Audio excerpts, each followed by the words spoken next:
stand by for mode 1 Charlie 17. Mark, mode 1 Charlie. And the flight dynamics officer says we look good on all sources, right on the trajectory. Crew will experience maximum G-forces of about 4 Gs at shutdown.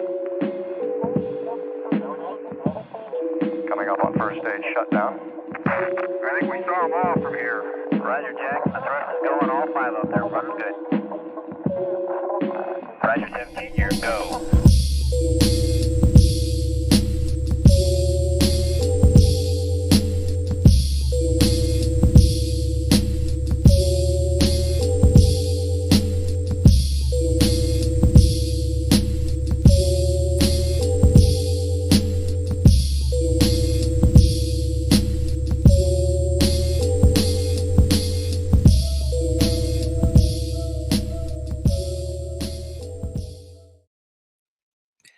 Greetings and welcome. My name is Steve Mohammed, and you're tuned in to Knowledge for Life's Knowledge Cypher, Black Mental Health Matters.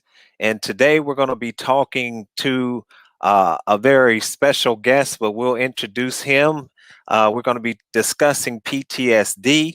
We're going to also discuss the history of Dr. Martin Luther King's bout with severe depression and suicidal thoughts when he was a young man.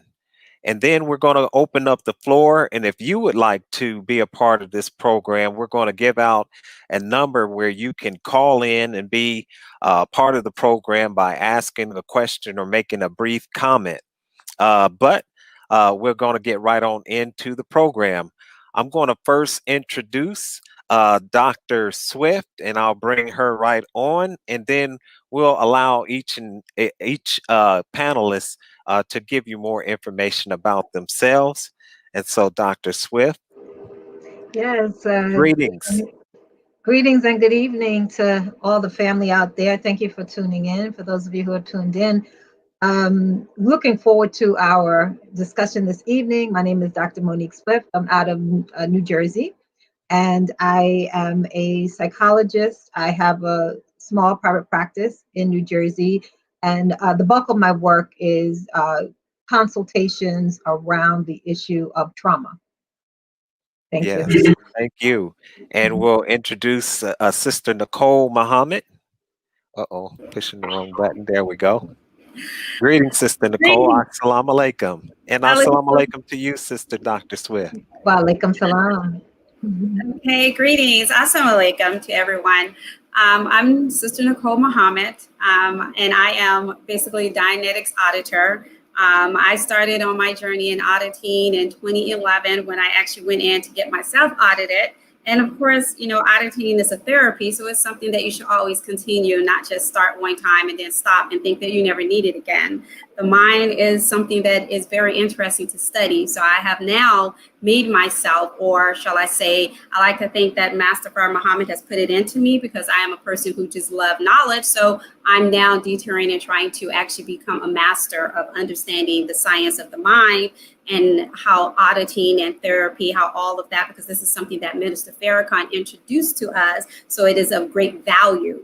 So I am now trying to become a master of it right now. So I'm excited to be among everybody. My background comes from education. I've been there for about 17 years. Now I'm at the college level, not dealing with the students in the classroom. But this, what I'm trying to understand about auditing, I think that it can be a great help with our people, especially in mental health issues. So I'm glad to be here. Yeah, so we're glad to have both of you here.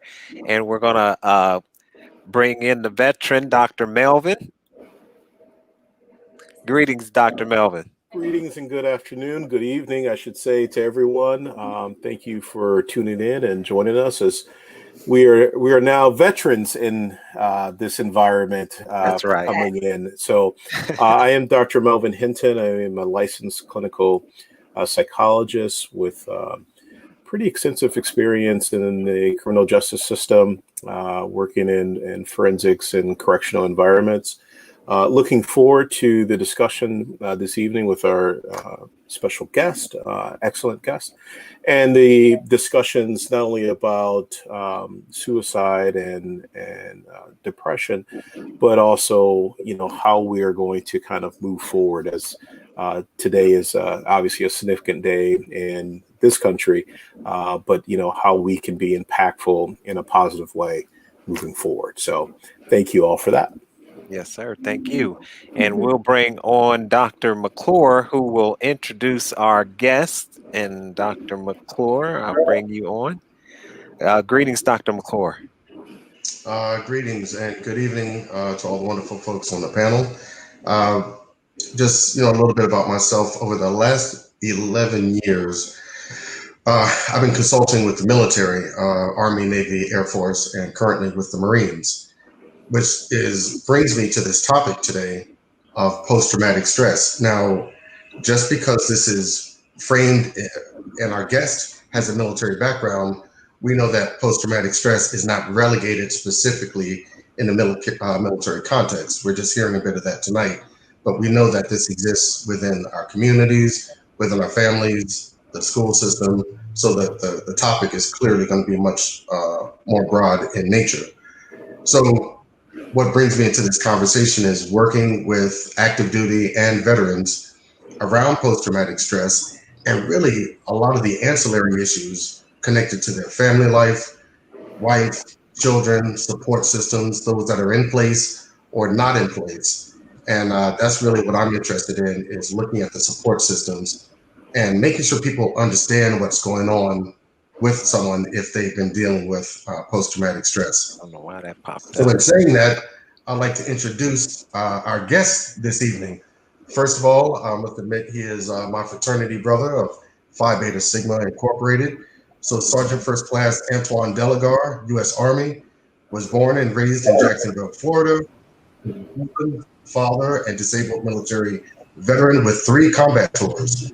After suffering a stroke while parachuting from a military aircraft at the age of 30, his life changed forever. So at age 33, still in search of a new normal, Antwan found his voice through writing, specifically through the publication of his first body of work entitled The Day I Lost My Wings. I really encourage you to take a look at this book, some of the folks out there. When I first read through it, I literally kind of tore through the pages. It was that interesting, as he really laid his personal life bare and open, and kind of shows a pathway for many other folks that are along the same path of what paths they might be able to follow as they're constantly trying to understand what's happened to them over the years, wherever the source of that trauma happened to come from. So, Mr. Deligar, Antwan, one of the first questions I'm going to start with is, I'm just looking at your dedication page, and once again, I already said I'm interested in support systems. Can you tell me a little bit about the folks that you have on your dedication page? Why did you choose them, and how are they a part of your support system?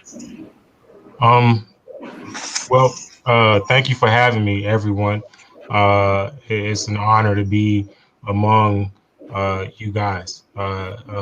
You guys are the epitome of Black excellence to me, having gone through the system and dealt with psychiatrists and different doctors. But to answer your question, I chose my wife, my daughter, my father, my aunt, and my grandmother really to because they all played a particular role in how I got through what I got through. My wife and daughter, from the moment the accident happened and I was paralyzed on my right side, my wife, she jumped right in. She didn't waste a beat. You know, after the tears dried, she realized that she had to get to work, and she needed to encourage me because I was still in a portion of my own head where I just felt like my life was over. And so, you know, she jumped in, she did what she had to do to help me get better, to encourage me daily. My daughter was here at the house, and when I got home, when I was able to come home, she was there. Anything I asked, anything I needed, she was right by my side. Didn't want to let me have to want or need for anything. I mentioned my father because I don't think I've met a more manly man in my life. I don't think I've met a more devoted man. He was devoted to his family, and he was devoted to me as a father. Even when I didn't appreciate it, he was devoted to me. You're getting that teenage years, around 13, 14, you start wanting to smell yourself. And so I was smelling myself, and I didn't want to listen to him about a lot of things. But fortunately, I came to my senses, and I had some good years with him before he left. And so to me, it was worthy of him being notified, being recognized in that book, because I had also lost him the year before. So it made it even more intensified to me. Then I talk about my aunt. My aunt, his baby sister, we lost her about 6 months prior to him.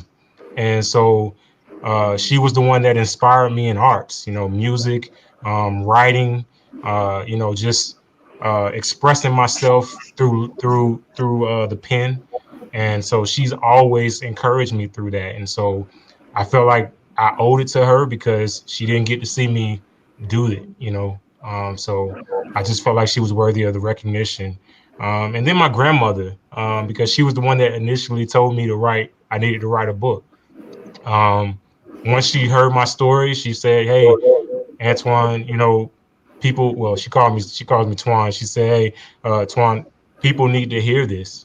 People in the neighborhood, people that don't go to the doctor, people that don't have the funds or the resources, or know that they have the resources. They need to hear what you have to say. It could be encouraging." And it took me, from the day she told me that, it took me 3 years to write the book. But I got it done. Okay. So it seems like in life and death, you have family supports that have been guiding you along the way. And it also seems like they've been preparing you along the way, even before you knew you would meet this day that happened. Yes, Can you start us off and kind of guide us into, where do you want to start in this book, The Day I Lost My Wings? The drive to actually begin writing this, and what were some of the key pieces for you? As you guide us through that pathway, we can find a few questions along the way to begin asking you. Okay, yeah. So the drive to write the book, of course, again, it came from my grandmother. But then I started getting my own. Once I actually sat down that third year, when I sat down and just was like, "Hey, you know what? I got to get this done." What allowed me to finish, when I actually started from that first dedication page, because before the third year, the furthest I had gotten is the cover and the topics that I wanted to talk about. But from the day I started writing that dedication page to the day I finished it, it was about 35 to 40 days that I took to write it. And so in that time period, what guided me was the fact that I had to look at what I felt God had done in my life, how I felt like I had been blessed to recover from something that was so traumatic. From having the stroke, it was a regular day. I'm jumping out of an airplane with my fellow service members, and having a stroke midair and didn't even know it. To being paralyzed, to actually paralyzed on my right side. My speech, my face drooping, speech all slurred. Sounded, I sounded like a 4-year-old. I have a stutter now that I never had. And so going through all of those phases of just recovery, learning how to walk again, how to walk on my own without a cane or some type of, they had the little walker they gave me, you kind of fold it out and keep chugging along. I had one of those. And so getting past that, graduating from a wheelchair to, walking on my own. And so just getting through those phases. And then the crazy thing about it was that wasn't where it stopped. Like, it was like, okay, it was like one thing after the other, life just seemed like I felt like I was on a high. I had just got promoted to E7, which, in the military. And so, I felt like I was on a high, like I'm doing good. My wife and I celebrating 10 years of marriage at that time. And, we coming back from a trip that she's always wanted, a place she wanted to go. And as soon as I get back, the next month, I'm laid up in the bed, paralyzed, and trying to figure out what's next. I found out I'm getting promoted, and now I may not. I'm thinking, oh, my career is over. I won't be able to walk my daughter down the aisle. I won't be able to enjoy certain things. Would I even be able to have children? All these things just kept going through my head as I was laying there. And so what I found is, once I calmed down, was that, hey, whatever it is, God had your way. Like, I can't do anything from here. I can be upset. I can, be mad at the world, but it's not going to change anything. Where do I go from here? And so that got me through the first, I say, probably 15 days of it. And then once I was up and walking again, and kind of moving around on my own, the next thing was that afterwards of my voice, my speech still sounding very, to me, elementary, and being educated and everything like that. I just felt like I was going back instead of forward. And so I was starting all over again. And so that was another mental thing I had to get past. Soon as I didn't know this, but as soon as you have a stroke, one of the things that they prescribed me right off the bat was medication for depression and anxiety. I didn't even know, I didn't know that's what was going on, but the doctors at Duke were like, hey, I was like, well, why are you guys giving me this? And they said, hey, usually after this, you're going to go through some forms of depression and anxiety. And sure enough, I did. And so, they prescribed me meds to get me, kind of level me out. And so at that point, I just kind of realized that, hey, you know what? I can either fight this. I can either become addicted to the drugs, because on the jump, I actually broke my left ankle, because I hit the ground. I couldn't control myself. So I broke my left ankle, messed up my knee. So I had to have surgery. And so they had me on pain meds. Percocets didn't work, so they had me on a very strong drug called Dilaudid. And, you mix Dilaudid with some of the other drugs they was giving me. I didn't find out until I got to the VA down in Tampa that a lot of the drugs they gave me here on Fort Bragg and at Duke, because they were being mixed together, because they were giving me sleeping meds as well. Well, Dilaudid calms you down. The sleep med, Trazodone, I think it was, that one is like a tranquilizer. And so when I got to doggone the VA Tampa, James A. Haley VA Veterans Hospital down in Tampa, Florida, they literally told me, they said, hey, we got to take all these from you, because you could literally die in your sleep. Like, you can get so comfortable that you just stop breathing. And I had already been taking it for about 3, maybe 4 months at that time. So, and that's not a fault. I'm not blaming anybody, but to me, that was just another example of how God kept me. When medicine could have failed me, God kept me. And so, I tried to stay motivated through that, keep pushing through it. I had moments, of course, I still have moments where I find myself frustrated because I felt like I could be further. I could have been, further in my career. I had career goals, things I wanted to accomplish. But, then I'm reminded as I hold my newborn, my new baby, that we didn't think we could have naturally. I hold my baby. I'm realizing that, my plan for myself may not have been what God had planned for me. And so with that, taking that into consideration, I've been able to kind of just reel myself back in Sometimes that work, and I'm gonna be honest with you. I mean, I know we're on a mental health podcast. I mean, a presentation and everything. But I'll be honest with you. Sometimes that self-talk don't work for me. You know, sometimes I had to go. Sometimes I went to a bottle and started drinking. And you know, going through having to go through alcohol. Basically a rehab for alcohol to get myself back on pace. And mainly because I didn't want to be dependent on anything. Can I I didn't want to be dependent. Go ahead. can I ask you before you took that, before you jumped out the plane, Yes, sir.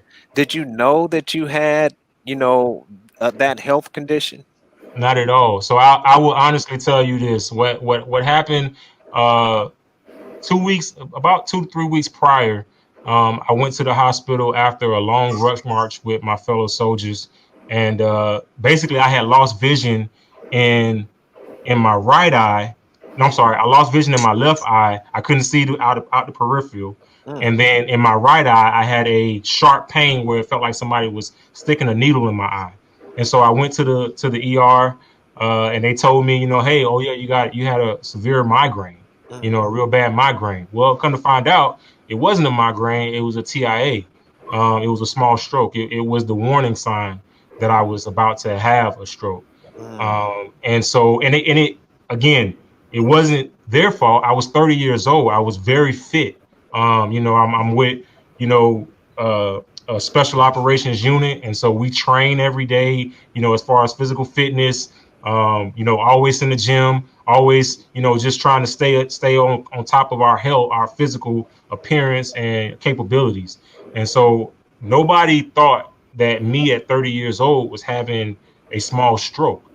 And so when I came out the bird that day, getting back to the birds, I'm sorry, we call the plane a bird. I'm sorry. But when I came out the bird, I didn't have any idea of what was happening. The only time that things got kind of weird to me was because it was a night jump, and the place where we were jumping had like little small shrubs and little ditches around it. Like, they tell you not to look down, but listen, I'm from the hood. I'm trying to look down to make sure I don't get lost in the woods. Like, I want to know where I'm landing, and I want to know how to let people know how to find me. You know what I'm saying? So I look down every time I've jumped. I look down. And so, I look down, and the crazy thing, they call it phantom movement. I was getting the sensation as though my feet and knees were together, and they weren't. They were wide apart. And so at that point, I'm like, okay, I ain't think too much about it. I hit the ground, and then I'm like, okay, man, I literally felt my ankle snap, and my boot, this my leg, my boot was like this, the other way. And so, I was like, oh man, I made a mistake. I honestly still did not think that it had anything to do with a stroke. I thought, well, maybe I'm just nervous or whatever, and whatever, you know what I'm saying? Right. Let me ask. I get to the hospital, and that's when they tell me, like, yeah, it's happening. It happened on the table when I went paralyzed. Let me ask Dr. Swift or Dr. Mcclure, can you all explain PTSD to us? And then, Mr. Antwan, can you tell us what symptoms that you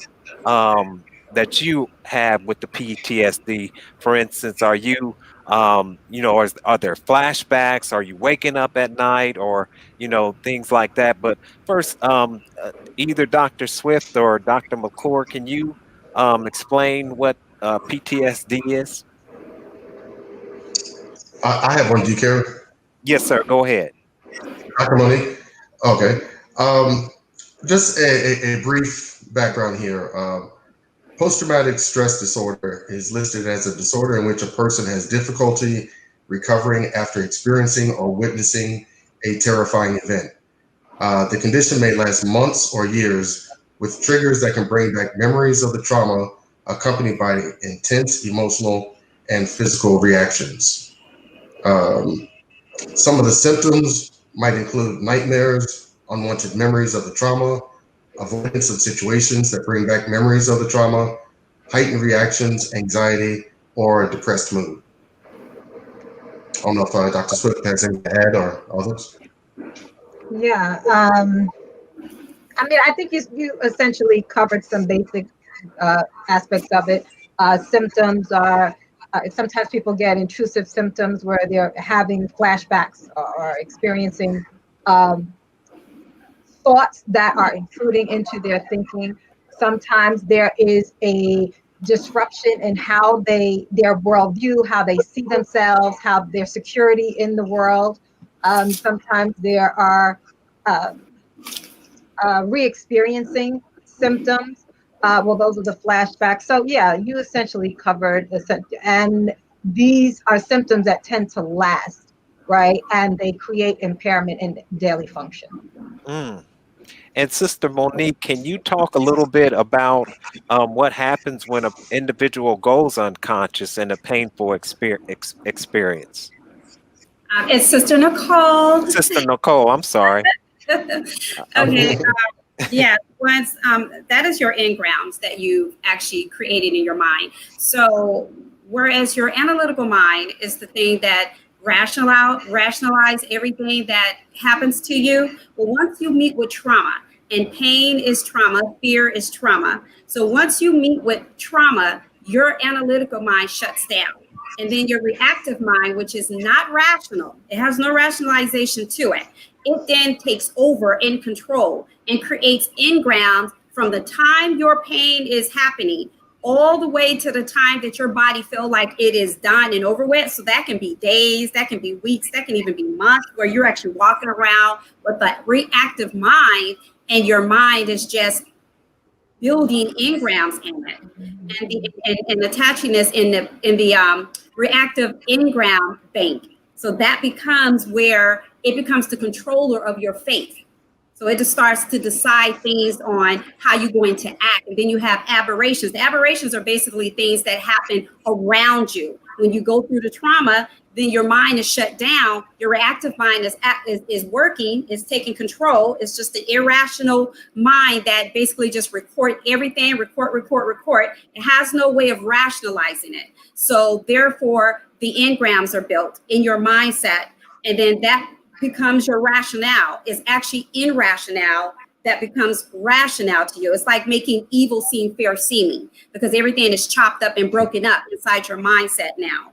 And now the aberrations, which is created from anything, you have verbal aberrations as well as just physical aberrations, or not really physics, hearing aberrations, where you have hearing content as well as verbal content. So depending on what people said around you, it can be inside the engram. And once the engram get keyed in, is not re-stimulated yet. Things in your life can re-stimulate it to where it just starts to keep running because it's been re-stimulated and it can continue to be re-stimulated until this actually removed from your reactive engram bank, removed and processed correctly in the standard memory bank. So right now, when you hurt yourself, your mind was opened. I mean, your reactive mind was at work. Yes, thank you. So when you say re-stimulated, for instance, you're talking about a certain action, right? That a certain action that a person does that is created from that engram, right? For instance, if we I'm gonna get off the screen here because I'm trying to do two things at one time. You know, I can't chew gum and pat my belly at the same time. So for instance, let's say that you eat something and it's disagreeable with you and you regurgitate it, then that can create an engram to where you no longer, like that food, and you actually will get sick, right? You may get sick when that food is present or someone offers it to you. Is that something that would be what you would say a as you could say it better than I can? Not so much in that order.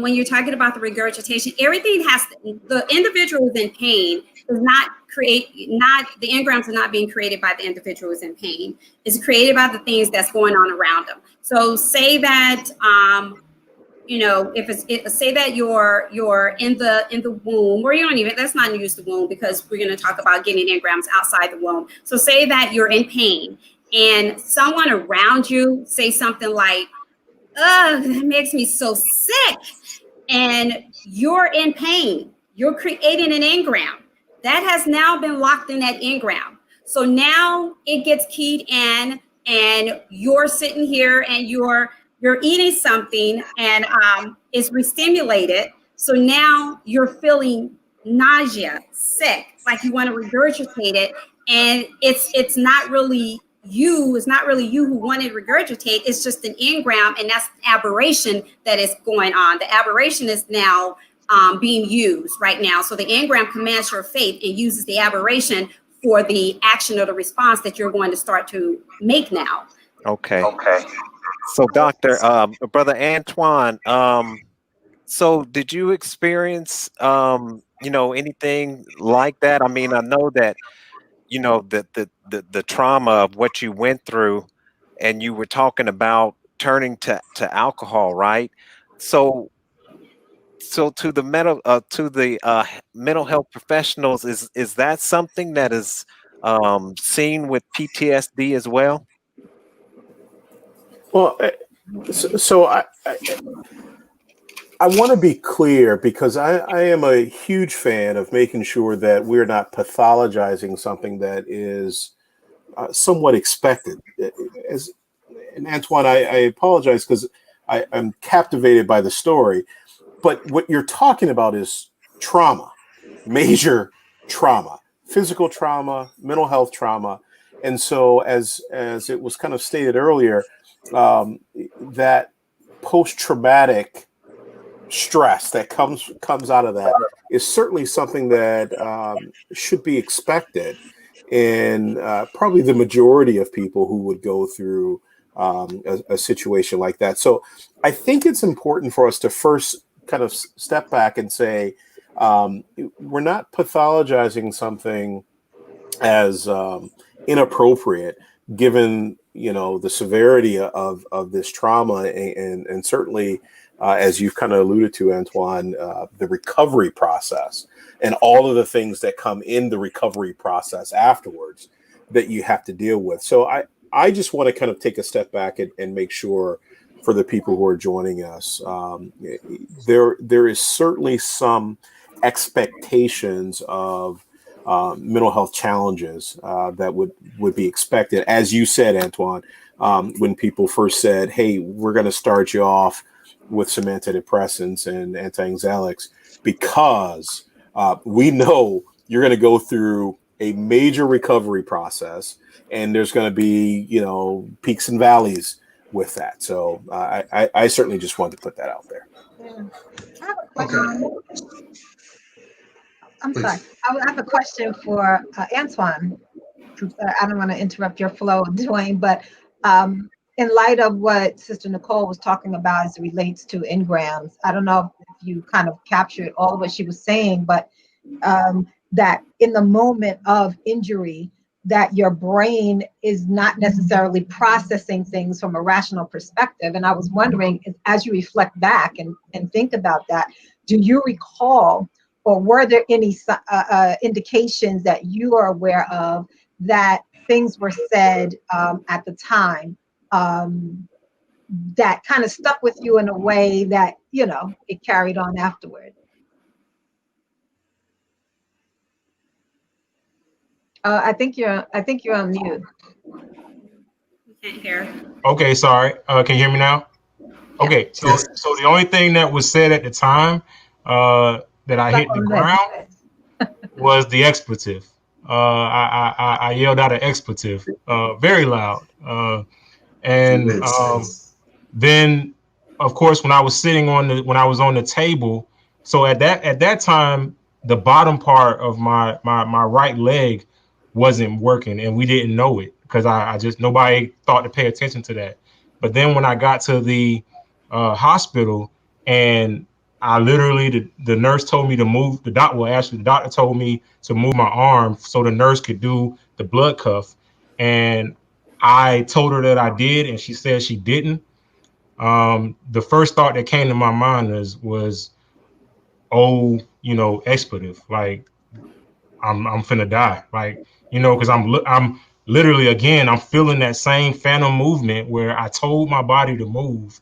I'm getting the sensation that it moved because the nurse told me to move prior, and I said okay, and I felt like I did just like this, and when the doc said do it again, and I was like, I did. I looked over, I said yes ma'am, and then I felt again, my mind was getting the sensation. I'm looking at my arm and I'm feeling that it's doing this, but it was just sitting there. And that's when they started going through poking and prodding. So like right now, when I go to the doctor, and I've had to see a lot of doctors, and anybody that knows, when you had a stroke or a heart attack or anything, every time you visit a doctor, it becomes one of those serious moments where they gotta, most of the time I'm fighting for them not to keep me overnight. You know what I'm saying? Because they want to observe me because I've had 2 strokes essentially at the age of 30. And so every time that I've visited a doctor for something that has happened, and one time I got shocked by electricity, they kept me overnight because of the fact that I had a stroke and I had a hole in my heart, which was another thing that came out. It was just so many things that came out of this stroke. This stroke revealed a lot of things. It revealed that I had a hole in my heart. It revealed that I also, or they call it atrial septic defect, ASD. I had that, and then 2 weeks after I had the big stroke, I had a pulmonary embolism, a clot in my lungs. So I mean, literally, it was after another, one thing after the other, and so I just associated. At that time, I associated everything like my life is messed up, like I'm done, like I'm falling apart. And to Sister Nicole's, I said that correct, right, Sister Nicole? Yes. Okay. I'm sorry. I want to make sure I ain't call you Sister Monique like Brother Mohammed did. I ain't trying to throw you under the bus, bro. So like Sister Nicole said, one thing that even to this day, when it comes to that, because I have PTSD not just from that, but from my the things I experienced in Afghanistan, and so I've always kind of had that drinking from that Afghanistan tour. I've always been drinking because when you're still a soldier, they expect you to soldier. Like, you know what I'm saying? People can say and be politically correct all day, but weakness is not accepted. And anything that's not strong looks like weakness to them. And so I just didn't want to perpetuate that in any type of way. And so I definitely, drank to kind of get myself through. But when I had the stroke, it was like it just kind of multiplied everything, because now instead of having flashbacks to Afghanistan, when I smell dead flesh, or when I see dead flesh, like where my wife's grinding the meat, I still don't like to see grinding meat because of, the things that I saw. Human body look like that. You know what I'm saying? So different things that I saw without grossing people out, that I saw that just, there are different triggers to those things. But back to Sister Monique, I apologize. When it came to the blood cuff, now every time I get the blood cuff, even though my arm is perfectly fine, I get the fear that I'm going paralyzed again. And I'm looking at my arm moving, but my mind just jumps back to me being paralyzed on the table. It's still a fear of mine that not even my wife knows until, of course, she sees this. So just even, I'm sorry, go ahead. Brother Antwan, I'm thinking about the moment when you were talking about medication that the doctors were putting you on, depression, anxiety, and that sort. And I'm thinking about your own forms of resilience, where you're just saying, how am I going to pull myself through this? So I think you said the first 15 days were some of the toughest days for you. Mm-hmm. And so I'm trying to find this middle ground. When did you find your voice where you're saying, all right, the doctors are saying this, and here's my experience, and here's where I'm going to start inserting myself into my own wellness. I want to find a way to improve my situation, my mind, my body, my spirit in the middle of this conversation, if that makes sense. When did you assert yourself in the middle of this and say, I'm listening to the doctors and I'm listening to my own experience and I'm validating my own experience and I'm learning and honing my own voice? So, could you tell us a little bit about that process? Yeah, so Dr. McClure, I would tell you, if I'm being in all honesty, the even though I was telling myself that I got to get past this, I got to stay positive, I got my daughters watching me, that was probably the hardest thing for me to actually do. Saying it was something the military taught me. Keep pushing on. You know what I'm saying? I was still thinking about my soldiers as well, you know, because I was a leader.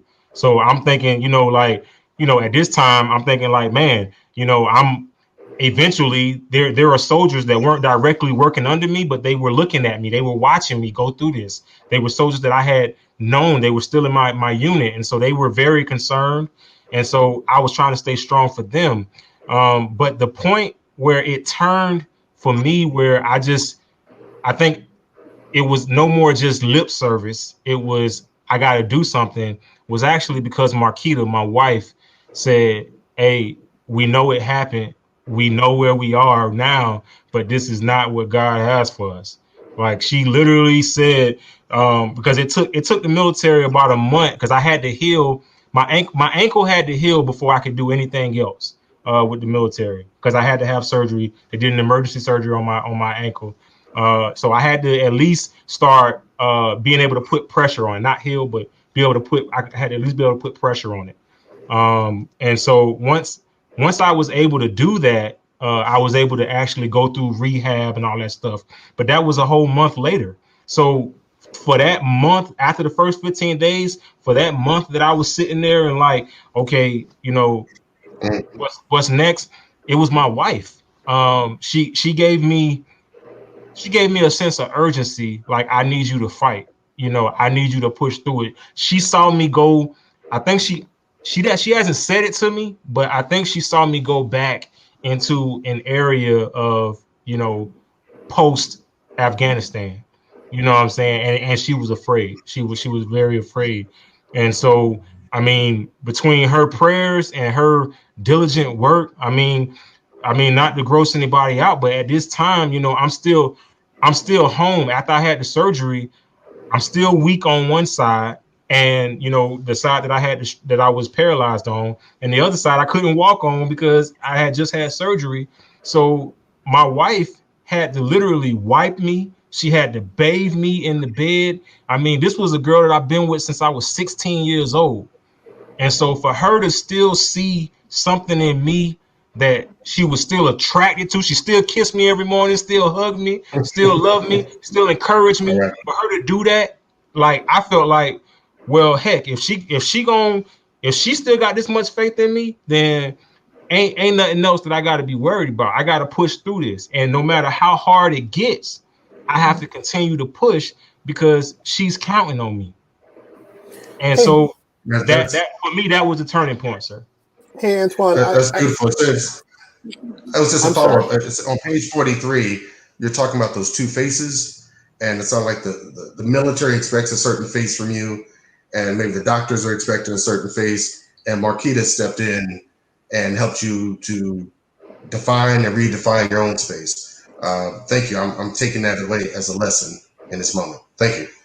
I don't know if Sister Nicole had something, or Dr. Amy.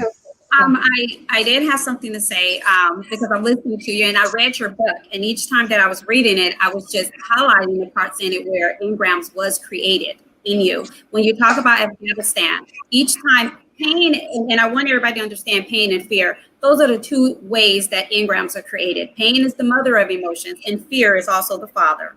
And that's the way I look at it. And I say pain because pain births out all these different type of emotions. Fear is strong in itself. It's one type of emotion. It's strong within itself because it's the opposite side of faith when it comes to God. So when you fear something, you're literally, when God said, fear me alone and only me, you're not supposed to fear anything else. So when you literally fear something, you're fearing it more than God, your analytical mind shuts down. It becomes completely shut down. So each time you were in Afghanistan and you were fearing, your reactive mind was open and taking control, and then you were creating engrams. Now, I wanted to even talk about, I'm not a doctor, I don't have no doctor degree, but I do study science of the health, mental health. And I do, am trying to really studying it in auditing. I study it because it is one of the unstudied things is the mind. It is so unstudied and it's so very powerful. We don't even understand how powerful it is. But when I look at it and I talk about PTSD, everything that you're talking about is talking about aberrations that springs from those engrams. Those engrams that you have, and there's a name for it. It's called the Conjurer Survival Engram, which lays across the 4 dynamics. It's an engram that's supposed to lay across the 4 dynamics of survival. You have your self-survival. You have sex survival, which is your family survival. You have group survival, which is your friends, your whatever you're part of, the community. And then you also have the human race survival. That's on a larger scale. So those are all the 4 dynamics that it talks about in auditing that man has. It must be and must survive in. So when you were there, it was self and group survival that was at play. You had self-survival. And when you could not self-survival, that created that conjurer survival engram in you. And then when you talked about, it's not going to be something that you say when it comes to creating engrams or aberrations attached to it. It's going to be something that people around you are doing and saying that get locked in as an aberration. I'm not sure. I can do more research on PTSD, and I think I am now that has been brought on the table and put here. I research, but it seems to me, as I studied in auditing, that it is an aberration. It is an action that is going on with the PTSD that is attached to an engram that is going on with you. I don't, to each his own to go and get auditing. I've done it. It worked. It's good. But, that is something that, it doesn't take away from psychology because it's a therapy. Yes, we need psychology. It is always good to have somebody you can talk to and get you understanding a lot of things about yourself. But the mind, as I said, just like you have a hurt knee and you have to go to therapy to get it to function correctly, sometimes you need that therapy to get that mind to open up and function correctly. And until then, we really didn't even know about the analytical mind or the reactive mind. And now that that's coming up in that play, and I study this book and I look at the world, I'm like, wow, these are the things that actually is going on in society and our minds that we can benefit from a therapy because our mind is not functioning correctly. And trauma is the main thing about why our mind is not functioning correctly. So we don't analyze things correctly anymore. We're completely living on that reactive mind way, and it's completely controlling our lives because trauma has been the call of our everyday life. So I have that was very comprehensive, Sister Nicole. I wanted to, I guess, jump back to Antwan. I'm curious to know, I don't know if we referenced it already, but this was really just 4 change years ago. Yeah. So what happened is not, it wasn't way back when, right? This was recent, relatively recent. And so I wanted to find out what, residual, two questions kind of, what residual struggles are there? Because it certainly sounds like you have come a long way. You've made major strides, but you did reference still having some physical struggles. So, but on a emotional, psychological level, what other residual struggles are there? And then also, when in writing this book, what is it that you really wanted your readers to walk away with? Because there's a lot of powerful lessons in it. But what was if you can distill it down to one thing, what was the thing you wanted your readers to walk away with? Okay. So first I'll talk about the residual effects. For me, one of them is my ability to word find.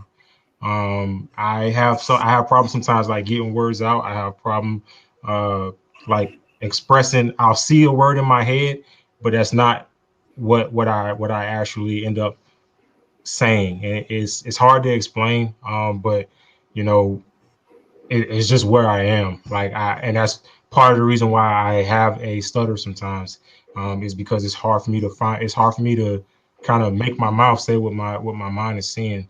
Is there an aphasia? Have they ever talked? Yes, ma'am. I've been diagnosed with aphasia. That's one of the things that of course the VA found, and they were like, yeah, we're gonna. They diagnosed me with it. Yeah. The other thing that still residual is probably just dealing with the strength on my right side. It's not where I want it, where I feel it was prior, but that's still something that I'm working on that I think I can overcome over time. It's just something that, when you are used to being a certain way or doing things a certain way, especially in men, we want things to happen right now. We want to see instant results. And so that's one of the other things is the strength on the right side of my body. I can feel it when I'm doing push-ups or trying to lift weights. I'm a little weaker on this side still. When it comes to the message that I wanted my readers to get, it's funny that you say that, Dr. Swift, because you asked that question, because and that you caught the fact that there were different messages that I put out throughout the book. But I think the one that I wanted everyone to take from the book is that no matter what life throws at you, you have to continue to encourage yourself. You have to continue to get past and be resilient. Be I don't want to say the master of your own fate, but you have to realize that God can do so much. I grew up, church, everything like that, but it's one of those meet me at the middle of the road type things. Like I can sit there and pray and say, God is going to heal me. God is going to do all these things. And he can, if that's your thing, I'm not knocking that, but I also believe that I have to do something. I have to put in the work. I have to continue to work. And, where I felt like God's action on it was saving my life. My action was improving my life. And so once I got to that point where I realized I had to meet him in the middle, and I had to do some work. I couldn't expect somebody to do the work for me. I'll tell you one quick thing that actually almost hurt that hurt my marriage, is because I told my wife, and I had to say, baby, I'm going to this program in Tampa. Marquita didn't want me to go to the program at first because she wanted to be there and kind of make sure that everything was being done right. And I said, no, in order for me to really get right, I gotta do this on my own. I gotta figure this out. I gotta walk this road by myself for a while because I don't want to become dependent on you helping me, because she was going to have to go back to work. She had our daughter still to take care of. If I became dependent on her, in my opinion, I would have became a sorry man. And that's nothing against wives taking care of their spouses, but I feel like a man should always want to lessen the burden on his wife and not increase it. So that was the part that, to answer your question, that was the part for me. I feel like I wanted to get to everybody that you have to do the work. It's not going to just happen. You got to do the work. There's so much to unpack there, and that was very powerful, Antwan. I wrote down a couple things that I think for our audience can really be helpful. So, leaning on your support system, at least initially. You talked about your family, the dedication, and that pivotal conversation with your wife. But for people who may be listening and may be struggling with other challenges, whether it's physical health challenges or mental health challenges, can you just talk a little bit more about the importance of that support system and relying on it? Because when you get to the point of, or I should say, before you got to the point of kind of going, hey, I got to do some things on my own. I got to kind of get myself up and moving. You did have to rely on someone else. In this case, your wife, and I'm sure your father and others. But for people out there who may be struggling, I think sometimes, certainly in my practices, people have a hard time going, I need help, and I'm going to rely on somebody else to kind of get me to the point where I can say, hey, I'm going to do some things on my own. And so, and let me make a correction. When I say I had to do it on my own, that meant, for me, it meant I had to kind of tell Marquita to step back and let these people help me. I had to go through that process on my own of rehab. But what I'll say to anybody that's dealing with mental health, the noise can get the loudest in the dark corners of your mind. So as you start, when you start thinking that you're alone, when you start thinking that you got to go through it by yourself, everybody, when they're going through something, it's a natural reaction for us to say, woe is me. The world is against me. Nobody else can understand. You have to get past those moments. You have to, when you start thinking about that, you have to challenge those thoughts. And you challenge those thoughts by surrounding yourself by the people that you know love you. It's not many people in this world that can say nobody in the world loves them or nobody in the world cares for them.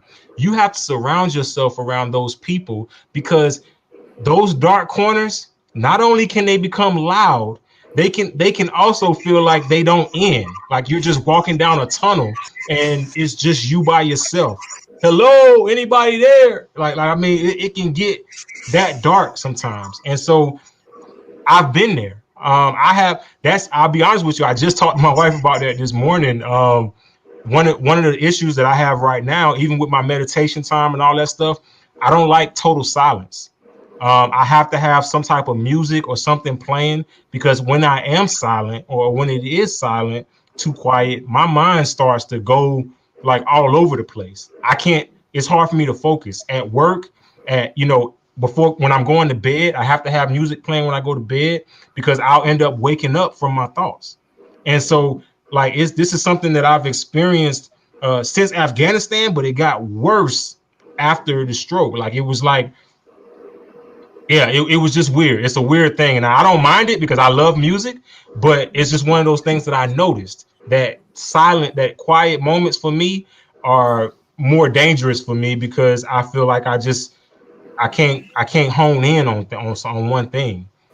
Sitting in briefings, sitting in meetings, it's tough. But go ahead. I'm sorry. No. I think that's very powerful. And just know I might steal this. Dark corners become the loudest. Just know that I might steal that. We're all on that one. Oh, it's yours, sir. It's yours. But take an inventory of what you need, especially in terms of not having it completely silent or whatever. I still think that's a message that other folks really can benefit from, because there's nothing wrong with you going, hey, this is what I need in order to progress and be okay, right? Be with my wife, be present and whatnot. I think sometimes folks who struggle with mental illnesses think, boy, if I can't get it 100% right, then I'm 100% wrong. And that's just not the case, just based on what you just said. So thank you for sharing that. Yes, sir. Thank you. We have a caller on the line that would like to ask a question. Brother Shabazz, go right ahead and ask your question.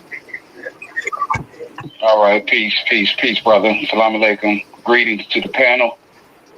I'm calling in from the Richmond, Virginia area, and I'm in the mental health field myself, qualified mental health professional, and I'm currently waiting on my credentials back from the board to be an LMHP-R. My issue is, and I'm just tuning in, so if I'm off topic of what y'all already been talking about, I apologize. But it was just some things that was kind of weighing on me, and I'm familiar with the channel. I love what y'all are doing. I don't think it's enough discussions when it comes to Black mental health. I myself, early on, was diagnosed with bipolar disorder, very early on. Went through addiction, went through incarceration, that whole gamut there. Was able to turn my life around, went back to school, as I just told you, got my credentials. However, especially dealing in this field, as they say, counselors need counseling. One of the issues I have is with it being a small circle of mental health providers in my area, I don't know how to go about seeking counseling and feeling comfortable with the confidentiality, knowing that this is my field. I may run into these people later. And being in the field, I know that people are not always professional.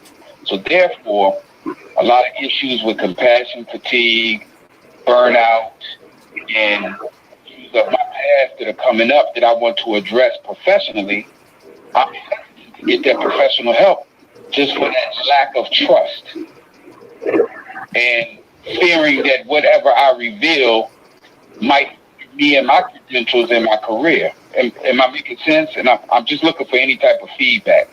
Just hold on, and we'll get their reply, and then if you need to make an additional comment, you can. Yeah, I think you're making a lot of sense, first off, but and we touched on this in a previous chat.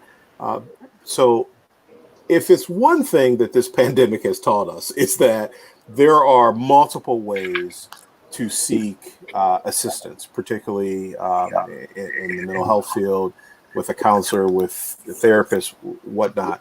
So even though you're talking about kind of a small area where you live at, and maybe concerned about running into people who are kind of in your professional circle, so to speak, now you have a real opportunity to utilize, telemedicine, behavioral health, telemental health services to really connect to people that go well beyond your geographical location.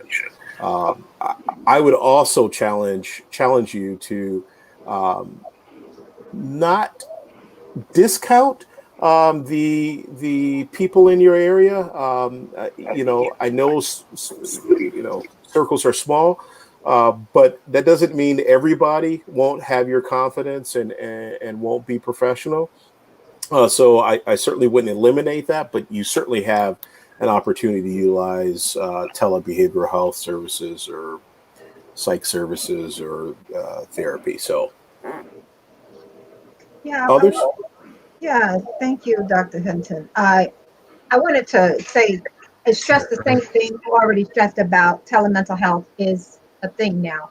And although there's some limitations there, because if you're under insurance or the person is licensed, of course, they're restricted to the state wherein the person resides. So there's some restrictions there, but there are people who are licensed in multiple states. In New York, I'm in New Jersey, and many people between New York and New Jersey are licensed in both states. I'm licensed in New York and New Jersey, and many others are as well. So, if you have in your area kind of a nearby state where that it's likely people, you're in Virginia, I think you said, maybe DC, I don't know how far you are, that might be a pool of people that you can connect with as well. But also I wanted to make mention of people there are many people out there who are not restricted by the license who do coaching type work, spiritual coaching, spiritual life coaching type of work. And that might be something also that you look into as well.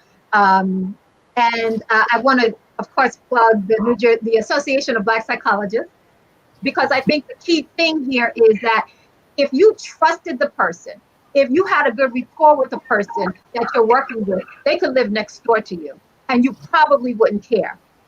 So I think it's a matter also primarily of being able to connect with somebody that you trust. And if you deal with someone who looks like you, who understands like you, then maybe that trust can grow and develop there. So resource, Association of Black Psychologists, we're all over the nation, so check that out too. And don't forget your whatever school that you're going to, they might also have some resources for you that, depending on your tuition structure, you may already be paying for. One of the things in our earlier conversation with Antwan that he referenced was, do you have the resources, and do you even know about the resources. One of the things I tell my students all the time is you've got access to, counseling services. You're paying for it in your tuition, and yet you never utilize it. So just something else to think about. And congratulations to you, Brother Shabazz, on your accomplishments and coming through so much. Absolutely. Thank you, Brother Shabazz. I appreciate that. Thank you. And so we're going to go ahead and transition. We want to first give Mr. Antwan the chance. Please give us your information, where people can contact you, and so forth. Oh, we got to unmute your mic. Man, I'm so sorry. Forgive me. Charge it to my head, not my heart. So to stay connected with me, you can do so on Facebook. It is at author Antwan Deligar, and that's ANTWANDELIGAR. You can also reach me on Instagram at Antwan Deligar, Twitter at Antwan Deligar, and I also have a website at www.antwandeligar.com. The book is available on Amazon, and it's also, you can order it through my page as well. Thank you, and I appreciate what you guys are doing. Black excellence. Yeah. Thank you. Coming on. And so let me. All right.